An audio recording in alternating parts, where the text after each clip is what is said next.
Before you begin, lower the lights and listen carefully. Some stories are not passed down because people want attention. They survive because an entire family became afraid of the floor beneath their own bed. Tonight's story comes from the lowland villages of north-central Vietnam, near the Nghen River in Ha Tin. A young man drowned after finding something buried beneath his parents' bedroom floor. Then his mother began dreaming of him, soaked in river water, pointing under her feet. But when the family finally called his spirit back, it was not the son who answered first. This is the seance at Nghen Wharf. Some dead people do not return through crying. They return through dreams.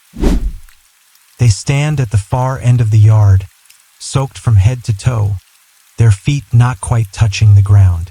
They stare straight at the people they loved, but their mouths cannot form a single word. All they can do is raise one hand and point somewhere inside the house. Beneath the tile floor, beneath the foot of a bed, beneath an old wooden platform that has sat there quietly for decades. And if the living fail to understand, the dead will find another way to speak. People in the lowland villages along the Nghen River in Ha Tin still whisper about something that happened in an old one-story house hidden behind a stand of bamboo in the former Thatch Ken area. They do not tell the story loudly. Nobody wants to use the full names of the people involved. All anyone knows is that after it happened, the family left the house and never came back. The house is still there, but no one lives in it anymore. Every rainy season, when the river rises and the dirt lane behind the house turns slick with mud, the place seems to remember. And if someone passes that abandoned house close to midnight, some say they can hear a man's voice calling softly from beneath the floor, "Lan!" Then a woman's voice answers from somewhere inside. "Do not call anymore. I already gave the body back." The villagers called her Mrs. Lan. Her whole life had been tied to that strip of land near the river. Her husband, Mr. Dan, once made bamboo boats, then later worked construction jobs whenever someone in the district needed extra hands. They had 2 children, an older daughter named Hung, who worked at a garment shop in Vinh, and a younger son named Phuc, who stayed home to help his parents tend the garden and haul goods to Nghen Market. The family was not wealthy, but it was quiet.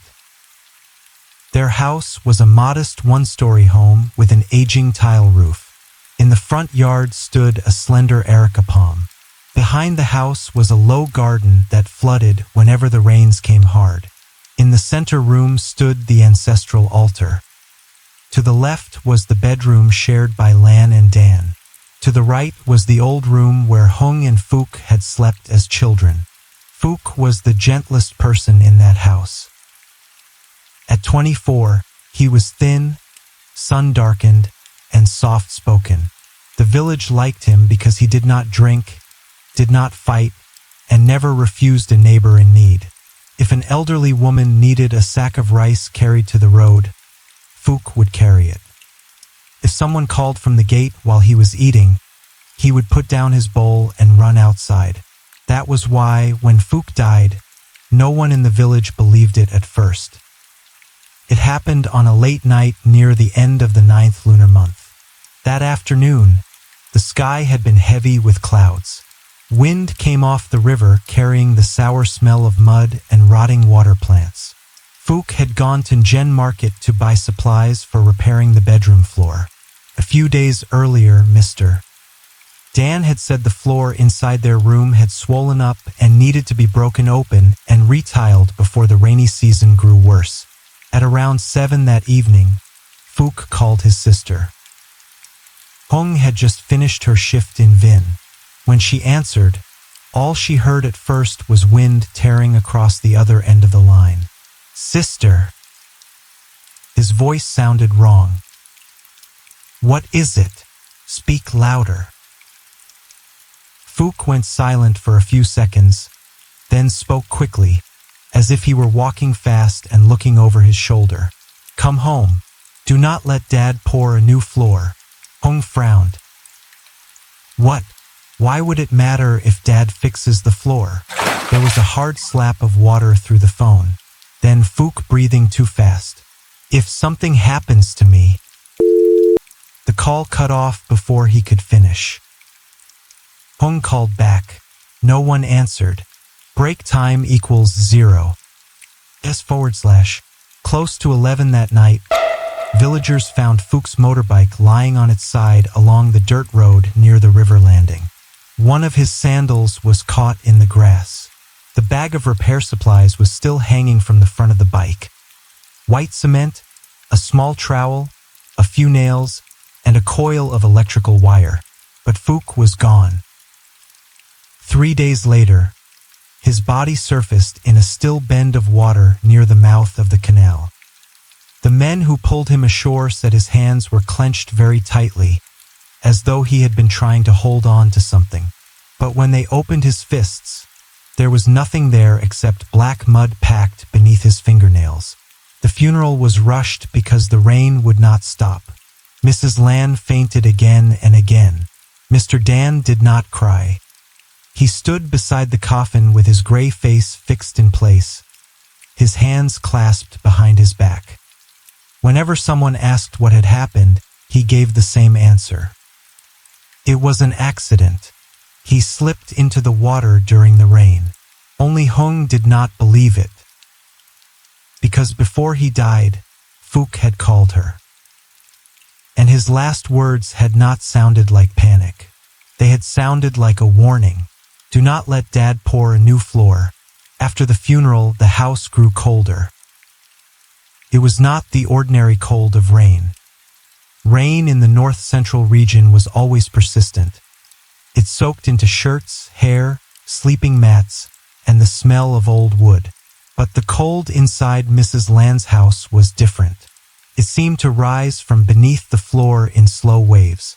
Anyone who stepped barefoot onto the tiles at night felt as though they had placed their foot on the back of someone who had only just died. On the 7th night after Fook was buried, Mrs. Lan began to dream. In the dream, she was lying on the wooden bed in her room. Outside the window, rain fell straight down. The areca palm in the yard bent as though someone were pulling it from the root. Then she heard water dripping. Tick, tick, tick. She opened her eyes inside the dream and saw Fook standing at the foot of the bed. He wore the same clothes he had worn the night he disappeared.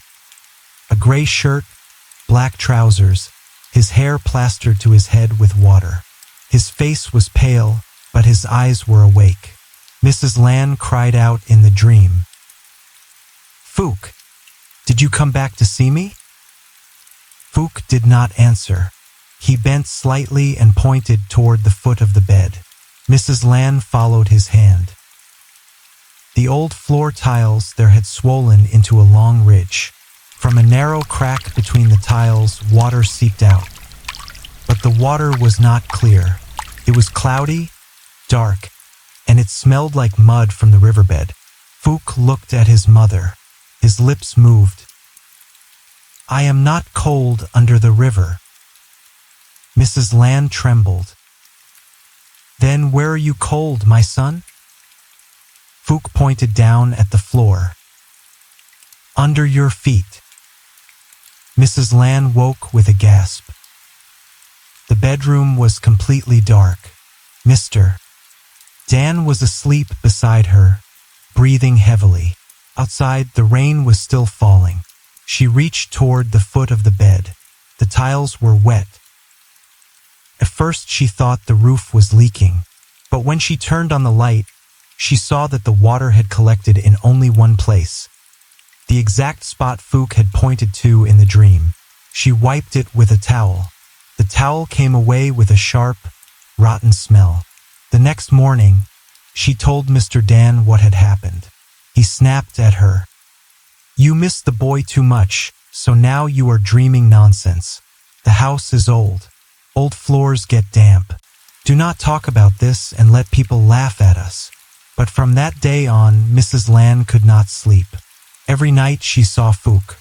Sometimes he stood in the yard beneath the erica palm, soaked through, his face turned toward the house. Sometimes he sat on the front step with his arms wrapped around his knees, trembling like a child left outside in the rain. The worst dream came on the 13th night. Mrs. Lan dreamed she was walking through her own house, but everything was lower than it should have been. The altar was too low. The bedroom doors were too low. The ceiling pressed down so close that she had to bend her head.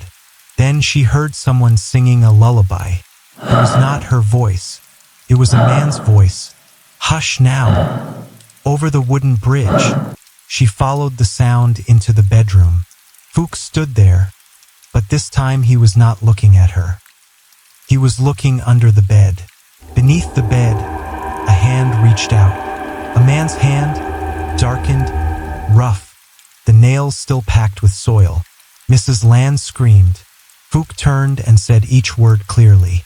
Mother, do not let people sleep on top of the dead anymore. Hong returned home the next morning. She found that her mother had grown thin in less than half a month. Her eyes were sunken, her lips always moving around Fook's name. The house carried an unpleasant damp smell. Even though the windows were open all day, Mr. Dan seemed normal.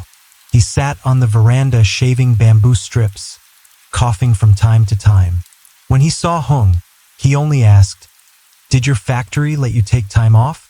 Hong set down her bag. "I came back because of Mom." Mr. Dan did not look at her.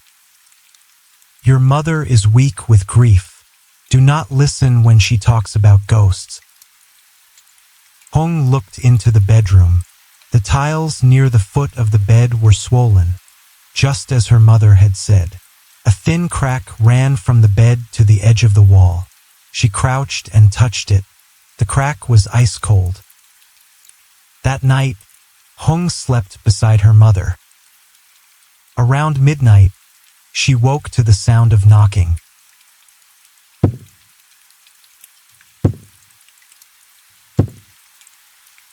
It was not coming from the door. It was not coming from the roof. It was coming from beneath the floor. Hong held her breath. Beside her, Mrs. Lan lay with her eyes closed, whispering, "Do not call any more. I know now." Hong shook her gently. "Mom, what are you saying?" Mrs. Lan opened her eyes, and for one brief second, Hong saw a look she had never seen in her mother's face before. It was not the cloudy gaze of someone half awake. It was not the wild look of grief. It was cold, deep, and unmistakably male. Mrs. Lan stared straight at Hong and said in a hoarse voice, "It is not Fook calling." Hong froze. "Mom!" Mrs. Lan blinked. Her face returned to itself. Then she broke down and clung to her daughter. "He came back, Hong. Your brother came back. But someone else followed him home. There was a woman in the village named Mrs. Swang. She was not a famous spiritual master. By day, she sold betel leaves, erica nuts, and joss paper near the market. At night, when people had spiritual trouble, they came to her quietly. Villagers said she was born with a connection to the unseen, but she rarely agreed to perform rituals. She often said, "If the dead are already at peace, do not call them. Call the wrong one just once, and sometimes the whole house can never close its doors again." Hong had never believed much of that. But after hearing the knocking beneath the floor, she went to find Mrs. Swang herself. After listening, Mrs. Swang did not agree at once. She asked, "Does your family have anyone dead who has never been properly worshipped?" Hong shook her head. "I do not know. Only my brother Fook died recently." Mrs. Swang looked at her for a long time. "No, the spirit calling from that house is not new. It has been there for a long time. Hong felt cold along her spine. How long? Mrs. Swang did not answer. She only gave instructions. Tonight, do not light incense and call Fook's name. If you want to hold a ritual, do it in the center room. Open every door. Cover every mirror. And remember this, when a spirit enters a body, do not believe whatever name it gives at first. The dead sometimes borrow the name of the newly deceased so the living will listen. Hong asked, "Who will it enter?" Mrs. Swang looked toward Mrs. Lan's house. No one gets to choose the body a spirit borrows. It chooses for itself. The night of the ritual, the rain finally softened. Mrs. Lan's gate was closed. Only close family was inside. Mrs. Lan, Mr. Dan, Hong, Mrs. Tam, a cousin of Mrs. Lan, and Mrs. Swang. On a woven mat in the center room, they placed a bowl of rainwater, a plate of uncooked rice, 3 incense sticks, one of Fook's old shirts, and the broken phone that had been recovered with his body. Mrs. Swang did not chant for long. She simply sat still with both hands on her knees, staring into the bowl of water. Hong noticed something strange. The water, which had been still, began to tremble. At first it only rippled. Then it shook harder, as if someone were breathing from the bottom of the bowl. Mrs. Lan sobbed.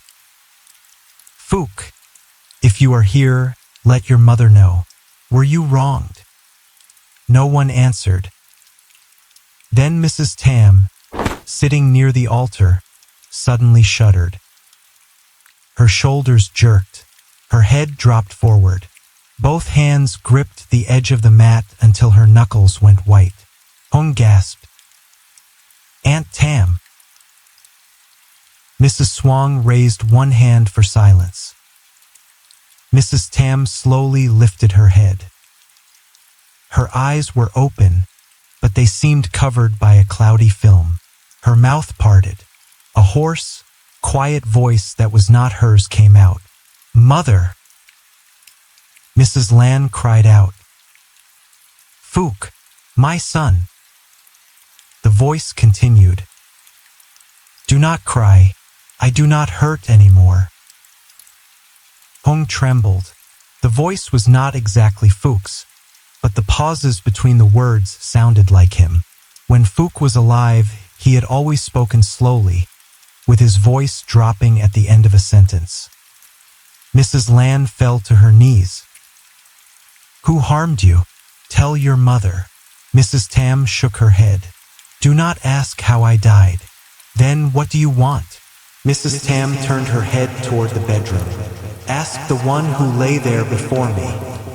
The whole house went silent.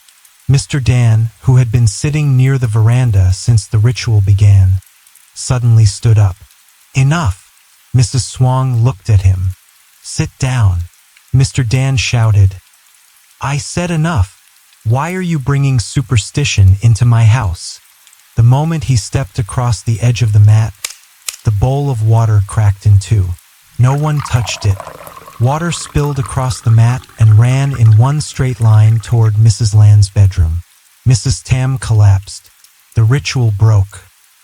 After that night, Mr. Dan forbade anyone from speaking of calling spirits. He burned Fook's old shirt in the yard. He threw the broken phone into a trash sack. But Hong managed to retrieve it. The screen was dead, but the memory card inside remained. She took it to a repair shop in town and asked a technician to recover whatever he could. He said there was no guarantee. While she waited, Hong began searching on her own. She went through old documents in the cabinet. Household registration papers, birth certificates, land documents. Everything seemed ordinary until she found an old photograph tucked inside a yellowed medical booklet. The photograph showed her mother as a young woman standing beside a man who was not Mr. Dan. The man was tall and thin, wearing a white shirt, holding a baby wrapped in cloth. Behind them stood the Erica palm in the yard, much younger then. On the back of the photograph, someone had written, Lan Tan Hong, June 1989. Hong's heart began to pound. Who was Tan? That evening, she asked her mother. Mrs. Lan stared at the photograph for a very long time. Her hands shook so badly she almost dropped it. Who gave you this? I found it in the cabinet. Mrs. Lan went silent. Mom, who is this man? Her mother turned away. Someone from before. Before what? Mrs. Lan swallowed. He died. Hong went still. You never told me about him, her mother whispered. No one wanted to speak of him. How did he die? Mrs. Lan did not answer. But outside on the veranda, the sound of Mr. Dan's bamboo knife suddenly stopped. Hong turned. Mr. Dan stood in the dark, watching them. His face no longer held its usual irritation. It was pale and tight, like the face of a man caught in the act. Put that picture away, he said. Hong asked, Dad, did you know Mr. Tan? Mr. Dan looked at her. After a long silence, he answered, He was my older brother. From the day Hong learned about Mr. Tan, she could no longer sleep. She asked around the village. At first, everyone avoided her questions. Then an old woman who sold tea near Nghen Market finally told her quietly, Your mother was married to Tan first. He was Dan's older brother. They all lived in that same house. Then Tan vanished one rainy night. People said he left for the south to find work and later died somewhere far away. A few years after that, your mother married Dan. Hong asked, No one searched for him? The old woman looked around, then lowered her voice. Those were poor years, hard years. Besides, every family had its own troubles. But I remember this. Before Tan disappeared, there was a terrible fight in your house. That night, the rain was heavy.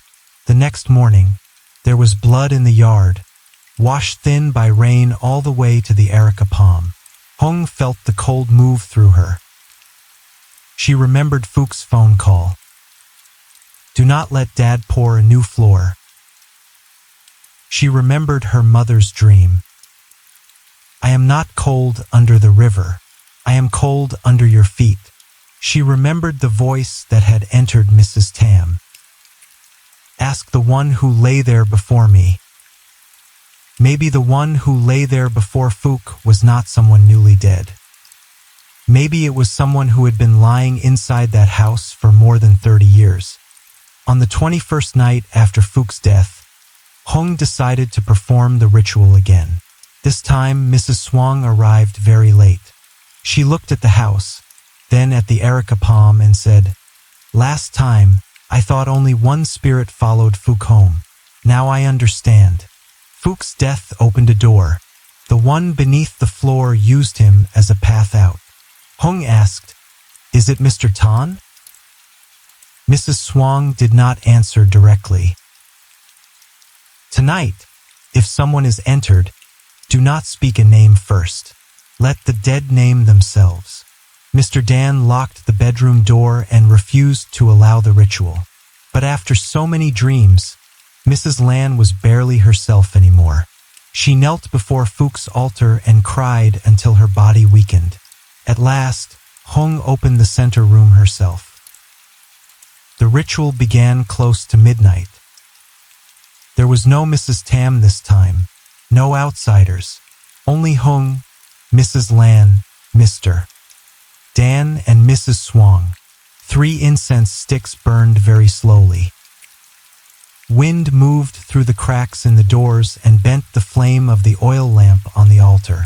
Shadows stretched across the wall, warped and elongated, as if an extra person were standing behind them. Mrs. Swang placed the old photograph of Mr. Tan on the mat. When Mrs. Lan saw it, she clutched her head. No, Do not bring that out. Hong held her mother's hands. Mom, you have to tell me. What happened to him? Mrs. Lan shook her head again and again. I do not remember. I do not want to remember. Mr. Dan slammed his hand on the table. There is nothing to remember. At that instant, the bedroom door opened by itself. Slowly. Creaking. The smell of river mud rushed out, so strong that Hung covered her nose. Mrs. Swang closed her eyes. Someone has come. Hung looked toward the bedroom door. No one stood there, but the floor inside the room began to darken with water. Moisture rose from the cracked tiles, drop by drop, then widening outward until the wet mark took the shape of a large hand. Mrs. Lan suddenly sat upright. Her eyes opened wide, but they were not looking at Hung. They looked through her toward Mr. Dan.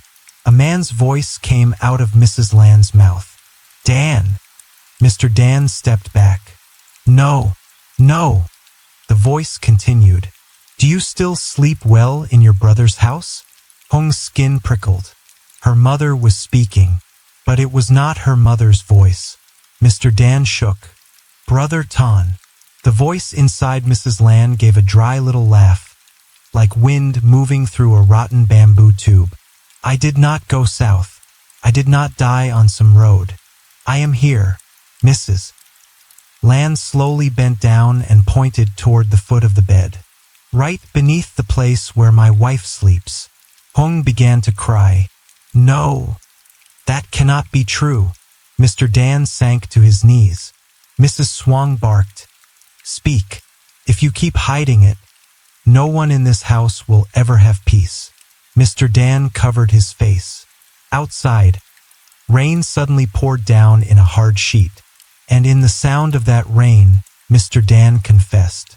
More than 30 years earlier, Mr. Tan had been Mrs. Lan's first husband. He drank often, was violently jealous, and beat his wife. That night, after a terrible argument, Tan had taken a knife and chased Lan into the bedroom. Lan had been holding baby Hung, hiding behind the wooden platform. Dan, the younger brother who still lived in the house, ran in to stop him. The two brothers struggled. In the chaos, Tan fell and struck his head on the edge of a stone mortar. There was too much blood. Lan panicked. Dan panicked too. Outside, a storm was raging. The road was flooded. No one dared go call for help. By the time they understood what had happened, Tan was already dead. Dan wanted to report it to the village, but Lan dropped to her knees and begged him. If people know, how will my child live? So that night, in the rain, they dug a pit beneath the bedroom floor. At the time, that part of the house still had a low dirt floor and had not yet been tiled. They lowered Tan's body into the earth, covered him quickly with lime, and a few days later Dan poured a new floor over him. The village was told that Tan had left. Years later, partly out of pity for Lan and her daughter, and partly to keep the old secret sealed, Dan married her. He lived his whole life as a father, but beneath the foot of the bed, his own brother remained. Hung listened, and the house around her seemed to tilt. The man she called father was not her biological father. Her real father had been buried under the bedroom floor. The man who had raised her was the man who helped hide his body. But what about Fook? Hung grabbed Mr. Dan by the shoulders. How did my brother die? Mr. Dan lifted his face, tears running down it. I did not kill him. Then why did he call me? Why did he tell me not to let you pour a new floor? Mr. Dan sobbed. That day, he broke open the bedroom floor. He saw bones. He asked me. I panicked and pulled him outside to talk. I told him not to tell your mother until I figured out what to do. But he was terrified. He ran toward the river landing and called you. The rain was heavy. The road was slick. I ran after him, but I could not catch him. He beat his fist against his own chest. I saw him slip. I jumped in after him, but I could not pull him out. The current was too strong. Hong did not know whether to believe him. Then Phuc's broken phone on the altar suddenly lit up. The screen was cracked and black, but it glowed. A recording began to play by itself. Through static, Phuc's voice came out, broken, mixed with rain and breathless fear. "Sister, if you hear this, do not blame Dad Dan." Hong went rigid. Phuc's voice continued. "He did not push me.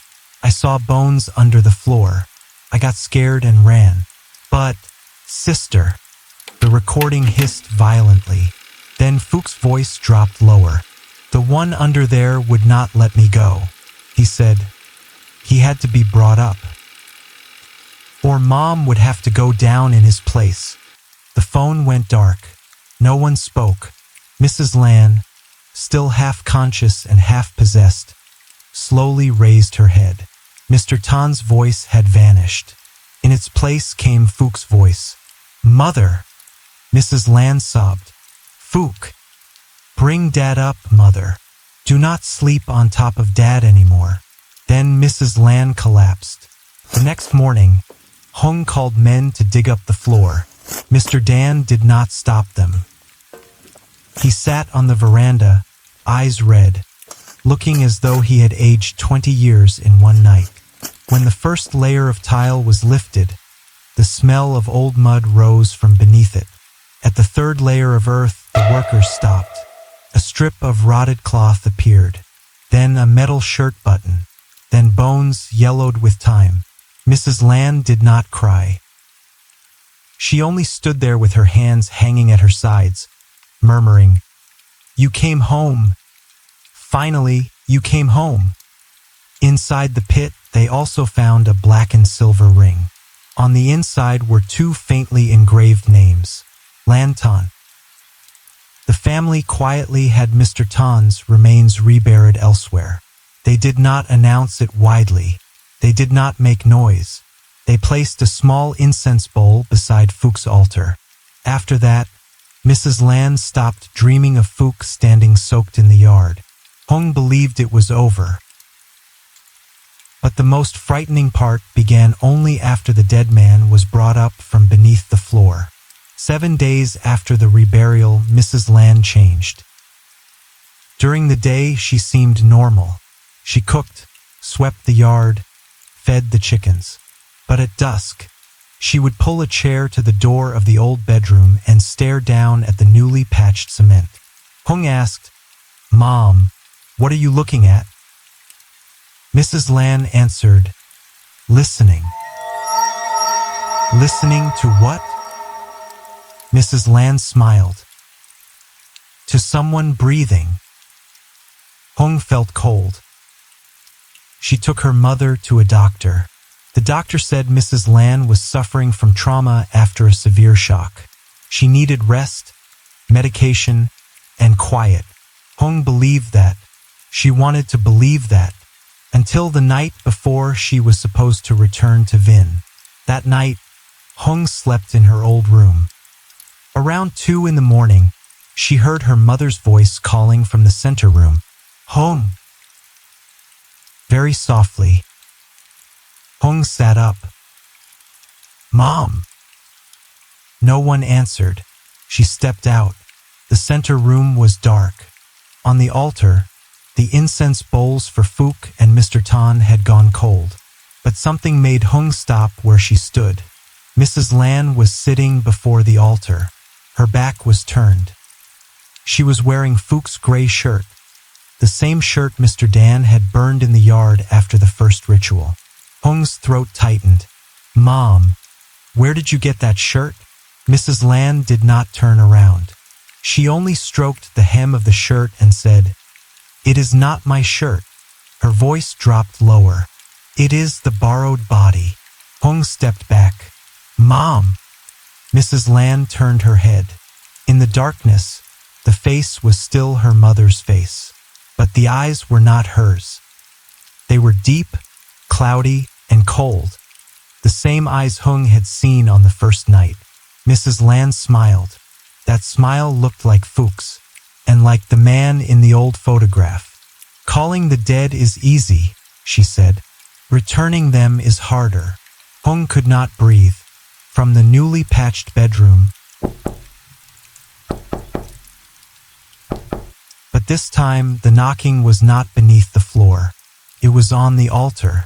Fuchs' incense bowl began to tremble. The ash split open in the middle, revealing a small black object. Hung stepped closer, shaking. It was Mr. Tan's silver ring. The ring that should have been buried with him after the reburial. Mrs. Lan stood up behind her. Her voice whispered close to Hung's neck. Your father came up. Hung froze. Mrs. Lan continued. But your brother has not come home. Outside, the Erica palm shook violently, though there was no wind. From the direction of the distant river landing, a young man's voice rose, wet and faint, as if drifting up from the bottom of the water. Sister! Hung spun toward the door. There was no one in the yard. Only a line of wet footprints led from the gate into the house and stopped in front of the altar. One set belonged to an adult man. The other was younger. By morning, Hung took her mother away from the house. Mr. Dan stayed 3 more days to lock the doors and gather what remained. On the 4th day, villagers found him sitting on the veranda, staring into the old bedroom, repeating the same sentence over and over. I am not keeping anyone anymore. I gave everything back. After that, the family tried to sell the land cheaply. No one bought it. The house has been abandoned ever since. People in the area say that on rainy nights, they sometimes still see the weak glow of an oil lamp inside the center room. They see the shadow of a woman seated before the altar. Beside her stands the shadow of a tall, thin man. At their feet, a young man stands motionless, his shirt soaked, his head slightly bowed. No one knows whether it is Fuchs, Mr. Tan, or only the memory of a house that buried too many secrets. Only one strange thing remains. Every year, on the exact night Fuchs died, 3 new incense sticks appear in the abandoned house. No one ever sees who lights them. But by morning, on the cement floor in front of the old bedroom, there is always a cloudy trail of water stretching from the foot of the bed to the door, as if beneath that floor, even after everything was dug up, someone is still lying there, still waiting to be called by the right name. And that is why some villagers say a spirit should never be called unless the living are ready to hear every truth it brings back. If this story stayed with you, subscribe to Infinite Story Realm for more true inspired supernatural cases, forgotten rituals, and haunted places from around the world. Tell me in the comments what you think really happened in that house. Was Fuchs warning his family? Or was something older using his death to return? Until the next story, keep your lights low and never answer a voice from beneath the floor.